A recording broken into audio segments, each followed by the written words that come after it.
नमस्कार, मी प्रज्ञा. माझ्या यूट्यूब चॅनलवर तुम्हा सर्वांचं सहर्ष स्वागत करते. तर आज आपण रयत प्रज्ञाशोध परीक्षेच्या मुलाखतीची फाईल कशी तयार करायची हे पाहणार आहोत. तर चला सुरुवात करूया. ही मुलाखत साधारणतः एप्रिल महिन्यामध्ये होते. या मुलाखतीची निवड रयत प्रज्ञाशोध परीक्षेच्या मार्फत होते. तर ही परीक्षा एप्रिलमध्ये किंवा मार्चमध्ये होते. वयाचा रिझल्ट लागतो. नंतर सिलेक्टेड मुलांसाठी ही मुलाखत घेतली जाते. आपल्या विभागामध्ये ही मुलाखत घेतली जाते. तर मी 2024 साली रयत प्रज्ञाशोध परीक्षा दिली होती व मी 15 एप्रिल रोजी याची मुलाखत दिली होती नगर येथे. तर आता आपण बघूयात की फाईल कशी तयार करायची. तर रयत प्रज्ञाशोध परीक्षा मुलाखत असे नाव टाकून पहिल्यांदा आपल्याला आपली जी तारीख आहे मुलाखतीची ती इथं टाकून घ्यायची आहे. आणि फाईल जी आहे आपण आपल्या इच्छेनुसार कशीही करू शकतो. तर मी इथं या प्रकारची फाईल घेतलेली आहे.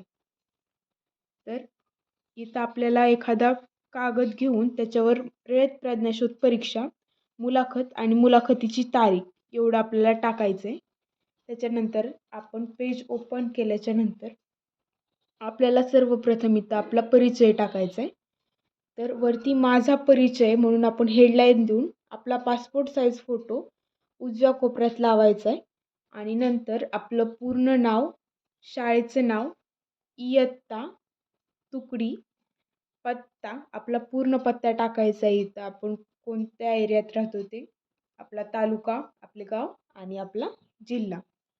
नंतर आपली जन्मदिनांक टाकायची आणि खाली आपलं वय हे आपलं वर्ष आणि महिने असं टाकायचे. त्याच्याच पुढं आपली उंची सेंटीमीटरमध्ये आणि वजन टाकायचे. नंतर आपली धर्म आणि जात टाकायचं आहे आणि त्याच्या पुढं आपली कॅटेगरी टाकायची.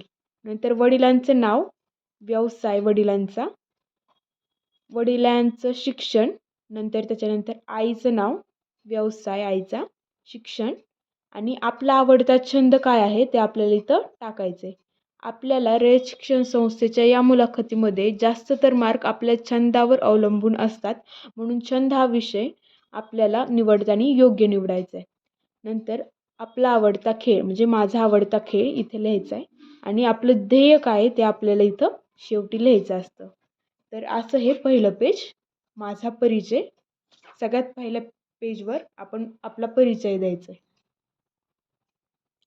त्यानंतर दुसऱ्या पेजवर आपण माझा आवडता छंद अशी हेडलाईन टाकून आपला आवडता छंद काय आहे ते टाकायचे आणि त्याच्यानंतर आपल्याला आपल्या छंदाची संपूर्ण माहिती लिहायची आहे. जसं तुम्ही इथं बघू शकता की मी गायन हा छंद लिहिला होता. तर मला त्या गायनाची आवड कशी लागली, त्याचा मला माझ्या करिअरमध्ये काय फायदा होणार आहे किंवा गायनामध्ये मी कितवीपासून ती आवड जोपासली, मला कशी आवड लागली. तर ही संपूर्ण माहिती आपल्याला व्यवस्थित लिहायची व त्यातल्या काही संकल्पना आपल्याला इथे लिहायच्या आहेत. आणि त्याच्यानंतर आपला सहभाग, गायन, आता माझी कला गायन आहे म्हणून मी तर गायनाच्या बाबतीत कोणत्या कोणत्या गोष्टींमध्ये सहभाग घेतला आहे ते इथं मी लिहिलेलं आहे. तुम्ही तुमचा कोणताही छंद असू शकतो, वाचन, गायन, खेळणे, तर तुम्ही त्यातलं आपण कुठे कुठे सहभाग घेतला आहे ते इथं लिहायचं आहे. असा हा आपला छंदाचं पेज असतं. तर हे पूर्ण आपल्याला व्यवस्थित लिहावं लागतं. ह्याच्यावर आपले बरेच मार्क अवलंबून असतात. त्यानंतर आपलं तिसरं पेज येतं ते म्हणजे माझा सहशालेय उपक्रमातील सहभाग. म्हणजे काय, तर आपण शाळेत जे पण आपल्या क्षेत्रभेटी होत असतील, विविध स्पर्धा परीक्षा होत असतील किंवा जे पण शाळेने आयोजित केलेले जे कार्यक्रम असतील त्यात आपण काय काय सहभाग घेतला आहे त्याचा एक आपल्याला अहवाल तयार करायचा असतो. तर सर्वप्रथम अहवाल तयार करताना आपल्याला हेडलाईन टाकायची, माझा सहशालेय उपक्रमातील सहभाग. त्याच्यानंतर आपल्याला आपलं नाव, मी कुमारी प्रज्ञा परमेश्वर भुकन, तर इथं तुम्ही तुमचं नाव टाकायचे आणि शाळेचं नाव टाकून त्याचं शाळेचं नाव, गाव, तालुका, जिल्हा टाकून आपली तुकडी, ही परीक्षा इयत्ता 7वीसाठी घेतली जाते म्हणून इथं इयत्ता 7वी आणि तुकडीची विद्यार्थी किंवा विद्यार्थिनी कर्मवीर विद्या प्रबोधिनी 2023-24. आता मी 2023-24ला 7वीत ही परीक्षा दिली होती. मग तुम्ही ज्या साली 7वीला असाल ते साल तुम्हाला इथे टाकायचं आहे. एक्झाम्पल 24-25, तर 24-25च्या विद्यार्थ्यांनी इथं 24-25 साल टाकायचे आणि रयत प्रज्ञाशोध परीक्षा अंतर्गत माझा सहशालेय सामाजिक उपक्रमातील सहभागाचा अहवाल सादर करीत आहे ते पुढील प्रमाणे. तर हे आपल्याला सर्वप्रथम टाकायचे आणि त्याच्यानंतर आपल्याला खाली एक पॉईंट टाकून त्याबद्दल लिहायचे. तर सर्वप्रथम विज्ञान प्रदर्शन. तर विज्ञान प्रदर्शन, मग इथे तुम्ही एखाद्या विज्ञान प्रदर्शनात सहभागी झाला असाल किंवा विज्ञानासंदर्भाच्या काही परीक्षा दिल्या असाल व त्याच्यात तुम्ही यशस्वीरित्या सहभाग पूर्ण केला असेल तर तुम्ही इथे लिहू शकता. तर इथं मी डॉक्टर CV रमण ही परीक्षा घेतली होती. याचप्रमाणे एक होमी भाभा म्हणून परीक्षा असते, त्या परीक्षेत देखील तुम्ही इथे लिहू शकता. तर ती परीक्षा आणि ती कोणत्या सालामध्ये दिली ती आणि त्याच्यात तुम्ही काय यशस्वीरित्या मिळवले ते इथं लिहायचं आहे. मी इथे डॉक्टर CV रमण बालवैज्ञानिक स्पर्धा, त्यानंतर शालेय स्तरावरील विज्ञान प्रदर्शनमध्ये मी भाग घेतला होता, तर ते इथं लिहिलेलं आहे मी. तुम्ही पण जर विज्ञान प्रदर्शनमध्ये सहभाग घेतला असेल तर तुम्ही हे लिहू शकता. त्यानंतर आपण विविध स्पर्धा, मग त्या स्पर्धांमध्ये विविध बौद्धिक स्पर्धा येतात, जसं की आपली 5वी स्कॉलरशिप, मंथन परीक्षा व इतर शासकीय परीक्षा तुम्ही यामध्ये लिहू शकता. जसं की मी इथं बौद्धिक स्पर्धामध्ये विविध सहशालेय स्पर्धेमध्ये यशस्वी सहभाग. तर हस्ताक्षर स्पर्धा, निबंधलेखन स्पर्धा, चित्रकला स्पर्धा, गायन स्पर्धा यामध्ये सहभाग. इयत्ता 5वी, आपण इयत्ता 5वीचे मार्क जर तुम्ही 5वी स्कॉलरशिपला बसला असाल तर त्याचे मार्क आपल्याला इथं लिहायचे. नंतर स्टुडंट टॅलेंट सर्चची एक परीक्षा होती, तर मी 2019मध्ये याचा सहभाग घेतला होता, तर त्यात मला ते गुण मिळालेले मी इथे लिहिलेत. आपण पहिली किंवा दुसरीपासून जे सुद्धा यश मिळवलं आहे ते सगळं आपल्याला इथं लिहायचं असतं. तर इथं मी सगळं लिहिलेलं आहे, तुम्ही बघू शकता. आणि त्याच्यानंतर आपल्याला इथं गुण लिहायचे असतात आणि त्या परीक्षेचं साल लिहायचं असतं, की आपण 8वीत दिली, 7वीत दिली, 6वीत दिली, तर ते लिहायचं. त्याच्यानंतर हेच पान पुढं कंटिन्यू केलेलं आहे मी. सांस्कृतिक कार्यक्रम. तर सांस्कृतिक कार्यक्रमामध्ये शालास्तरीय विविध गुणदर्शन स्पर्धेत सहभाग, वार्षिक स्नेहसंमेलन व राष्ट्रीय सण साजरे करणे, वेशभूषा स्पर्धा, नृत्यकला, गायन समूह, गीत स्पर्धा सहभाग. आपण जे जे केलं आहे तेच इथे लिहायचं असतं. त्यानंतर क्षेत्रभेट. तर क्षेत्रभेट आपल्या शाळेची, रयतच्या शाळेची जात असते सर्व. तर त्या शाळेत आपण क्षेत्रभेट कुठे कुठे गेली व तिथून काय आपण माहिती घेतली ते आपल्याला लिहायचं असतं.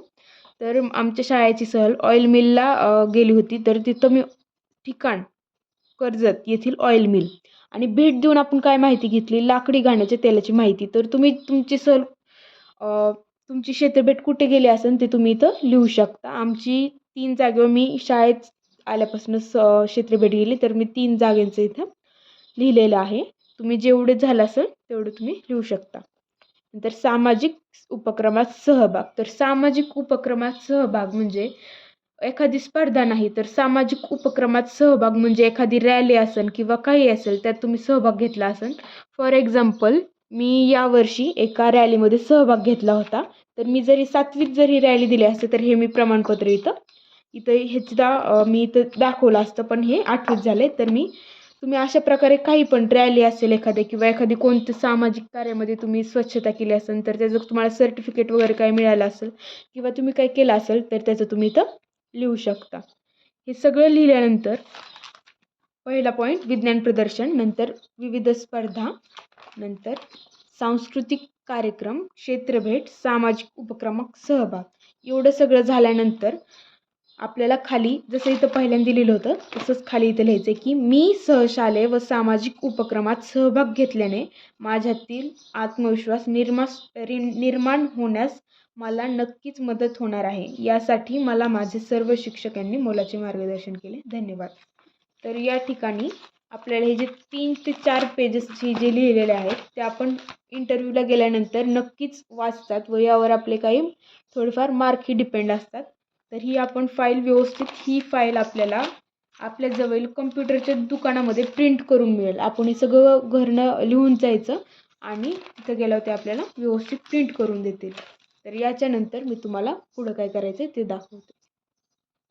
तर यानंतर मी ज्या ज्या स्पर्धा परीक्षा किंवा जे मी इथं सांगितले त्याचे मला इथं सर्टिफिकेट गोळा करायचं असतं. तर ते सर्टिफिकेट आपल्याला सगळे इथं लावून घ्यायचे असतात. तर हे CV रमणचं सर्टिफिकेट आणि मला इथं जागा होती म्हणून मी इथं माझं मेडल पण लावलं होतं. हे एकदम ऑप्शनल आहे, तुम्ही लावूही शकता, नाही लावलं तरी काही प्रॉब्लेम नाही. त्यानंतर 5वी स्कॉलरशिपचं हे शासनाकडून मिळणारे आपल्याला दोन्ही प्रमाणपत्र इथे लावायचे असतात.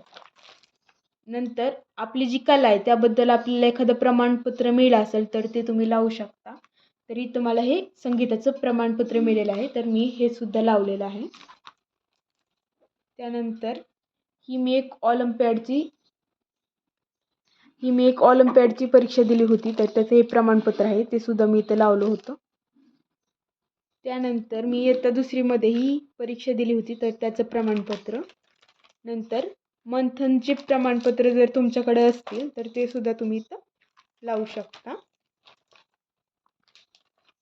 नंतर ज्या आपल्या शाळेत ऑलिम्पियाडच्या परीक्षा होत असतात त्याचं प्रमाणपत्र मी इथं लावलेलं आहे, त्याचं मेडल पण इथं लावलेलं आहे, हे प्रमाणपत्र.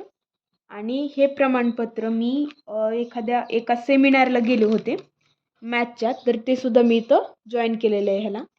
आणि ऑलिम्पियाडचं प्रमाणपत्र. तर अशा प्रकारे आपल्याकडे जेवढे पण प्रमाणपत्र असतील किंवा आपण लहानपणापासून ज्या स्पर्धांमध्ये भाग घेतला असेल किंवा ज्या स्पर्धा परीक्षांमध्ये आपण यशस्वीरित्या सहभाग पूर्ण केला असेल त्या सर्व आपल्याला इथं लिहायचं आहे आणि हे आपल्याला पूर्ण चिटकवायचं आहे. तर अशा प्रकारे ही रयत ऑलिम्पियाडची फाईल जास्तीत जास्त 1 ते 2 दिवस ही फाईल पूर्ण करण्यासाठी लागतात. आणि ही फाईल आपण व्यवस्थित पूर्ण करायची आणि आपल्या इंटरव्ह्यूला न चुकता घेऊन जायची. या फाईलमुळे आपले काही मार्क वाढू शकतात आणि ही फाईल कंपल्सरी असते. रयत ऑलिम्पियाडच्या इंटरव्ह्यूबद्दल मी तुम्हाला माहिती सांगते. तर इंटरव्ह्यूमध्ये टेन्शन घेण्यासारखं काही नसतं. तिथं चार जे तिथलचे शिक्षक किंवा एखादे अधिकारी असतात ते आपली मुलाखत घेण्यासाठी बसलेले असतात. आपण ज्या विभागात शिकतो त्या विभागात आपण इंटरव्ह्यू देण्यासाठी जाऊ शकतो. जसं की मी इथं कर्जतच्या शाळेत जिल्हा अहिल्यानगर, तर मी मागच्या वर्षी अहिल्यानगर म्हणजे उत्तर विभाग अहिल्यानगरमध्ये मोडतो. तर उत्तर विभागाची आमची विभागीय मुलाखत होती, तर अहिल्यानगरला होती. तर तिथं जाऊन आम्ही मुलाखत दिली.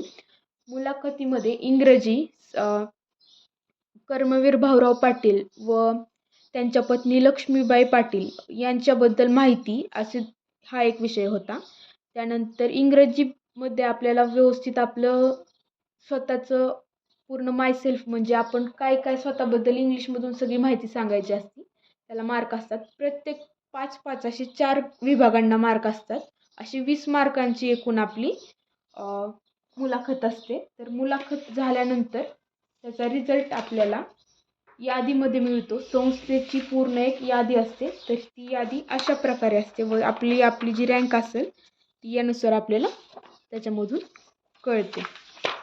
आणि ही परीक्षा मुलाखत विद्यार्थ्याची मानसिक आणि बौद्धिक चाचणी तपासण्यासाठी घेतली जाते.